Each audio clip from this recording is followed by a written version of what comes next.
در ماه رمضان مردن چه خاصیت خوب دارد؟ خاصیت خوبیش همینه که پیامبر میگه فتحت ابواب الجنه و غلقت ابواب النار. در رمضان ما درهای دوزخ ما بنده، درهای جنت ما گشاده. برای هر یک مؤمنی که در این ماه رمضان با دهن روزدار بگیم، خب وقتی که دنیا را پدرود میگه و از روی این حدیث پیامبرمون داخل جنت میشود، زیرا که درهای دوزخش بر بالای این گونه بندگانش بسته شده. انشاءالله بسیار این مکافات بلند. دوروها برای پروستاتیت، برای شهوت را زیاد کردن، برای فربه شدن یا اینکه خراب شدن، برای ریش را قفز کردن، برای همخوابگی را زیاد کردن، برای درد دل، روده، ژلودکا و اینچنین شامپون‌های گوناگون و دیگر داروهایی که در روی نوار می‌بینید، قرآن‌ها، جاینمازها، تنها همش برای شما. کنید داروهای گیاهی سونامد فرمایش گذارید. برده رسانیدن داروها کاملا رایگان است. اینچنین این داروها را از دیرخود داروخانه شهرهای روسیه با تخفیف از 10 تا 15% خریداری کردن می توانید. سونامد، طبابت با گیاهای شفا بخش. السلام علیکم دوستان عزیز. آیا شما برای گذشتن از سرحد دشواری میکشید؟ مهلت حجت‌هایتان به آخر رسیده است. پس من برای شما خدمت رسانی شرکت نور محمد را پیشنهاد میکنم. با ماشین‌های نو و زمانوی، با باوری و اعتماد کامل، توسط رانندگان مرد و زن شما را از منزل استقامتیتان تا خط سرحد برده برای عبور مرز مساعدت می نمایند. یادآور می شویم که اگر شما از نام شبکه حاجی میرزا مراجعت نمایید، برایتان تخفیف ارائه کرده می شود. رقم ها برای تماس: جمع 7 926 319 59 61. اکای حاجی میرزا، من یک مخلص دائمی شما. یک گروه آدمان میگویند که اگر غسل کنی برای نماز طهارت ناکرده با همان غسل کرده نماز خوانی رواست. آیا این درست است یا نادرست؟ غسل وقتی ما و شما آبازی میکنیم، همین آبازی ما و شما کفایت کننده هست که اگر طهارت هم که نکنیم، الله که خودش طهارت واقع شده است. این همین آبازی که ما و شما کردیم خودش از طهارت هم واقع می شود. در دوام همین آبازی ما و شما دستها شستیم، پایها شستیم، سر روی شستیم، الله که خودش طهارت واقع شد. دیگر بعد این آبازی طهارت دویم باره حاجت نیست، لازم نیست.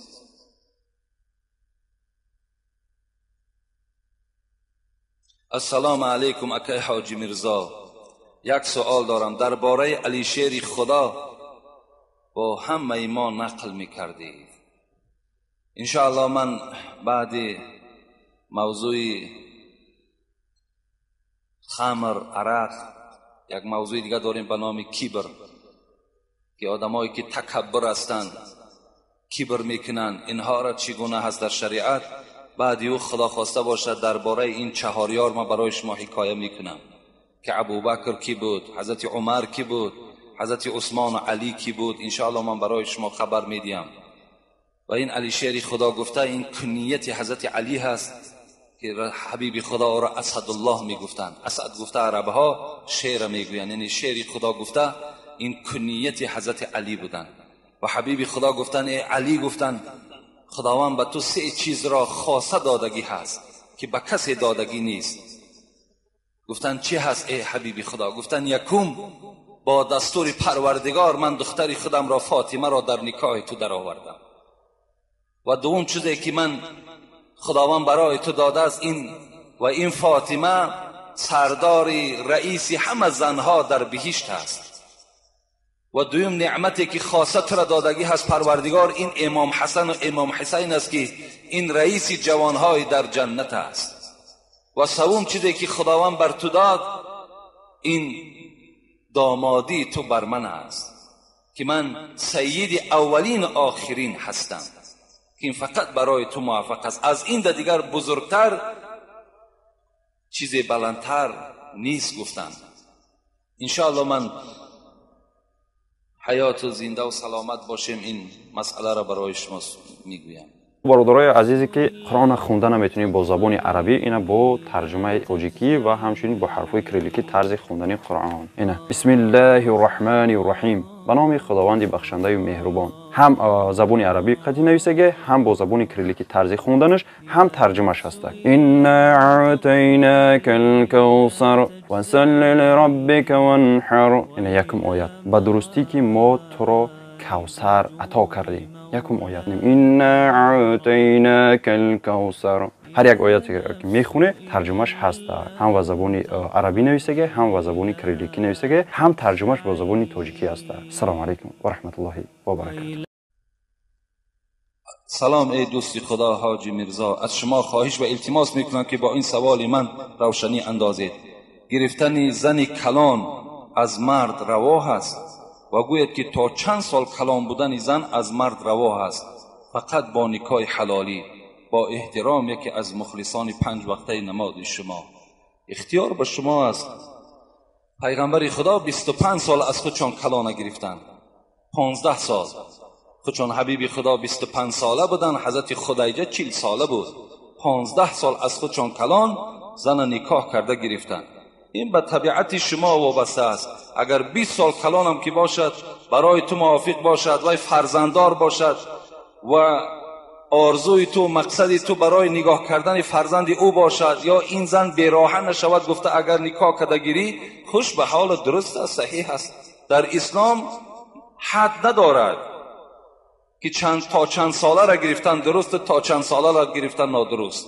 تا چند ساله را که طبیعتی تو میکشد، دستی تو میرسد، مقصدی تو نیک باشد، برای تو درست گرفتن بگیر. السلام علیکم داملای شیرین بیان و شیرین سخن. یک سوال دارم، یا گویم یک شکایت دارم، این را شرح دهید. من در بازار کار میکنم، سوداگر شده. برادرم نیز سوداگر است، لیکن شرایط خیلی خوب دارد. حتی خانه هایی دارد که مردم اجاره می نشینند.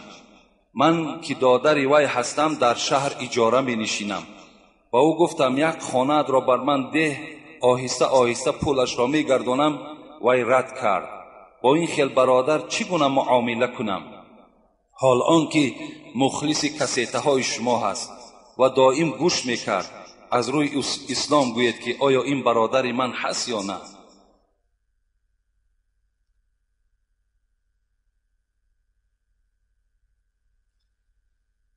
پیغمبر خدا میگوید، این حدیث متفق علیه است، همه راویان حدیث در این اتفاق دارند که حضرت انس میگوید لا یؤمن احدکم حتی یحب لاخی ما یحب لنفسه.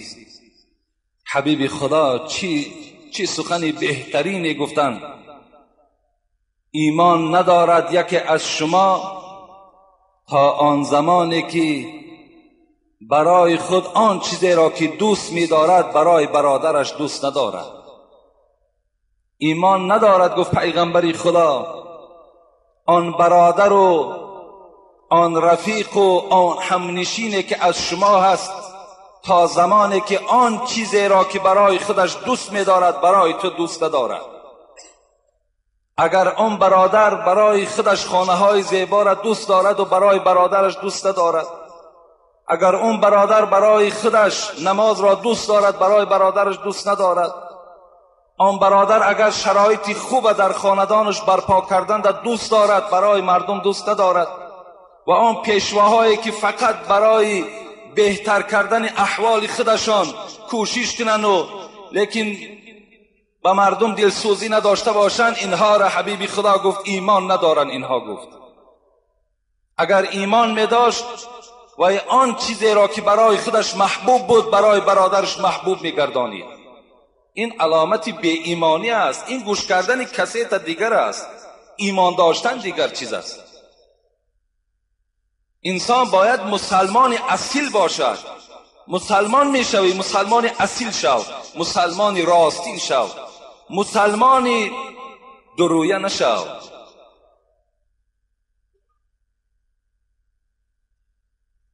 حضرت یوسف علیه السلام پیغمبر بودند. قومش بر او گفت ای یوسف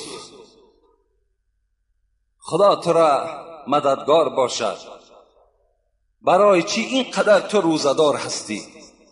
آخر این انبارها پر از طعام است، بهترین شربتها در انبارهای تو هست، در خاندان تو یافت می شود. این انبارها و این خاندان تو پر از گندم است، صندوقها پر از طلا و پر از مال دنیاست، چرا تو اینقدر روزدار میگردی؟ حضرت چی جواب گفتند؟ کاش که این جواب امروز برادرای مسلمانی ما و شما گویند. کاش که این سخنی که حضرت یوسف گفتند از زبان ما و شما صادر شود.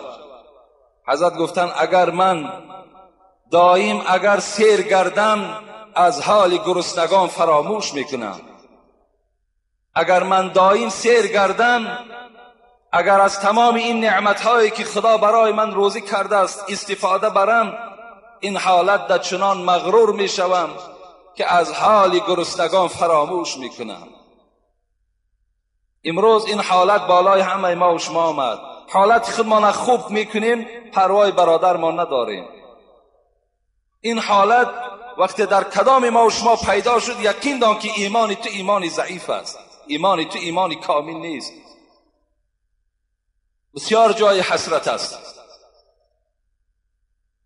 که امروز ما و شما دلسوزی نداریم. یک برادر ما و شما اگر در عراق باشد، اگر در سعودی باشد، اگر در کدام گوشه دنیا باشد، وقتی خبر شنیدید که حال اونها مشکل است، زندگیشان وزنین است، زیر بانبهای این جهود بدبخت دارد، باید شما غمگین باشین. این اون برادر ماست. اگر این حالت شما را غمگین نسازد، شما با دلتان گذرانید که تا حال ایمان شما کامل نشده است. باید ما غمخوار باشیم. خدا رحمت کنه حضرت عمر یادم آمد، در زمانش قحطی آمد، گرسنگی آمد. حضرت عمر خلیفه مسلمان ها، پریزیدنت همون زمان، خیلی دنیای کلان در دستش بود. وقتی حالت مسلمان ها که وزین آمد، هر خانه که سر پیش میکرد دید که مردم طعام های با لذت که ندارد، اولین ضربه که بر جان خود زد چی بود؟ پختن خوراک های روغنی را در خانهش قطع کرد. گفت در خانه من دیگر نبینم که خوراکی روغنی دار پخته شود. اولین ضربه که حضرت به جان خودش زد. دوم چیکار کرد؟ دوم از گوشت خوردن پیشی دهان خودش را بسته کرد. حتی شریکانش میگفت که از شکم بی عمر صدا می برآمد، از روده های مبارک صدا می برآمد و به جانب شکم میگشت و میگفت تا زمانی که اگر فرزندهای مسلمان از طعام سیراب نشوند، اگر صدای تو ای روده ها مدینه را پخش کند، برای تو خوردن گوشت و شوربا حرام است. این سخن حضرت عمر بود، سردار همه مسلمان ها، سردار ما و شما. برای این خاطر من به این برادر چی میگویم؟ اگر خواهد که اینما المؤمنون اخوة شعار او باشد، باید که رحم در برادری خودش کند. وای وقتی که به دادری که از یک پدر و مادر رحم ندارد، وای به همسایه از کجا رحم میکند؟ این الله که سنگدلی این برادر را نشان میدهد. این زر و نعمت از سر همه ما و شما سبیل میماند، همه اینا باقی میماند. خدا رحمت کند. حضرت سعدی را میگوید زر و نعمت اکنون بده کانی توست. امروز این کلیدهای گنجینه و خزینه که در بر داری، امروز اون کلیدها همه که سردار او تو هستی، اینها را کشاده کو به مردم تقسیم کن. زر و نعمت اکنون بده کانی توست، که بعد از تو بیرون زی فرمانی توست. وقتی تو مردی این کلیدها را دیگر کسا صاحب بشوند. این صندوق ها را دیگر نفر کشاده میکند. به دنیا توانی عقبا خری، می توانی ای انسان مالدار میگوید می توانی که جنت خری، با این دنیا می توانی که جنت خری. یعنی اگر تو خیر احسان کنی، اگر تو رحم و انصاف تا اگر به کار بری، تو آخرت خریدگی هستی. به دنیا توانی عقبا خری، بخر جان عزیز ورنه حسرت خوری. خر میگه جان عزیز. من بسیار یک موسیقی تجربه داری هستم، میگوید من از تو عالم هستم، من از تو خوبتر میفهمم. بعدا حسرت میخوری، فایدت نمیکنه. هر کی جمع کرد و گوشه بنهاد، خودش مرد و زنش با دیگری داد. میمری میرای. این خانه ها با مردهای دیگر می آیند. در اون خانه ها با دادرای زنت میشینند، دادر تو اجاره میگردند. السلام علیکم داملای عزیز. اگر مرده بالغ را با کودک یک جای جنازه کنی درست است. اگر مرده بالغ با کودک ها یک جای جنازه کنی درست است. اگر مرده که بالغ است، یعنی یک مرد مرد 40 ساله 50 ساله، در برابرش باید طفل دیگر آوردن، سال نو تولد شده است یا 1 ساله است یا 2 ساله است. اگر شما خواهید که هر اینها را یک جنازه کنین، اجازت میدهد شریعت، جایز است. مرد کلان از پیش خودت می ایستد و طفل از بری او، از پایانتری او می ایستد. این از پهلو، از قسم بالا می ایستد، جایز است. اگر تنها اگر خواهید که جنازه کنین، این بهتر است گفتن. آیا آدمی به بالغ را 3-4 نفر را یک جایه چی؟ اینم درست است. اگر 3-4 آدمی که به بالغ رسیدن، یعنی از 12 بالا هم، اگر همه شما یک جنازه هم که خوانیم، اینم جایز می شود. لیکن تنهاش بهتر گفتن. لیکن معنی را ندارد که یک جای خواندن اینها نادرست باشد. درست است. کسی غیبت کند برادرش را، نیکیهایش را خدا میگیرد و نابود میکند. آیا این راست است؟ راست است البته. کسی اگر یک برادرش غیبت میکند، خداوند نیکیهای او را میگیرد. امام حسین ابن علی، بچه حضرت علی، امام حسین میگوید یک کس خبرش آورد که فلان همسایت را در فلان معرکه غیبت کرد. امام حسین چگونه رفتار کرد؟ میگوید در یک طبق پر از خرما کرد و خاندان این مردی که او را غیبت کرده بود همونجا رفت. در روایه میگوید زد. وقتی کشا دید حسین، گفت ای نبیره پیغمبری خدا، خوش آمدی، مرحمت. این گفت نه، گفت من خانه تو نمی درایم مگر من شنیدم که تو امروز آن مقدار حسناتی که داشتی همش را مرا دادی، من هم در عوض این نیکی تو به تو نیکی میکنم، این توقی خرما را قبول کن. اگر چنده که نیکی من نسبت نیکی تو خیلی کم است.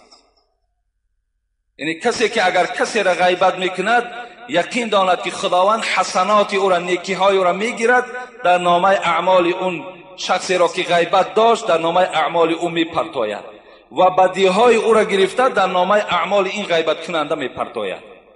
از این بهترین توفه است. خوش به حال ما که امروز میشنویم در فلان جا غیبت ما کردن، خوش به حال ما. غیبت کنین، این حال ما خوب میشود، نیکی های ما زیاد میشود. در اینجا چند برادرات میارن، من نمیخوانم اونها را. داملای عزیز، جمع پیغمبران چند تا هستند و چند تای او در قرآن هست. التماس نامهایش آن را تکرار کن تا که ما از کسیته ها نوشته گیریم. و حضرت موسی سخن خدا را میشنید با گوشهایش، یا چگونه سخنرانی هایش بود. خداوند در سوره نساء، اعوذ بالله من الشیطان الرجیم، بسم الله الرحمن الرحیم، و رسولا قد قصصناهم علیک من قبل و رسولا لم نقصصهم علیک و کلم الله موسی تکلیما. خداوند در این سوره نساء برای پیغمبر خدا حکایه کرد که ای محمد صلی الله علیه و سلم، بعضی از پیغمبرها را من برای تو قصه کردم و بعضی از پیغمبرهای دیگر را در قرآن نامشان یاد نکردم. یک حدیث خیلی طولانی در تفسیر ابن کثیر است که ابوذر روایت میکند، میگوید از پیغمبر پرسیدم از اول دنیا تا آخر دنیا چند پیغمبر آمد؟ حبیب خدا گفتند 124,000. گفتم چند تا این رسول بود؟ گفت 313 تا این رسول بود. این گونه روایت هم آمده است. لیکن در قرآن 25 تا او 25 پیغمبر نامشان ذکر شده است و خلاص. باقی اونها را خدا گفت ای محمد من برای تو قصه نکردم. من از تفسیر ابن کثیر نامه های اینها را نویساندم، میخواهم گوش اندازین.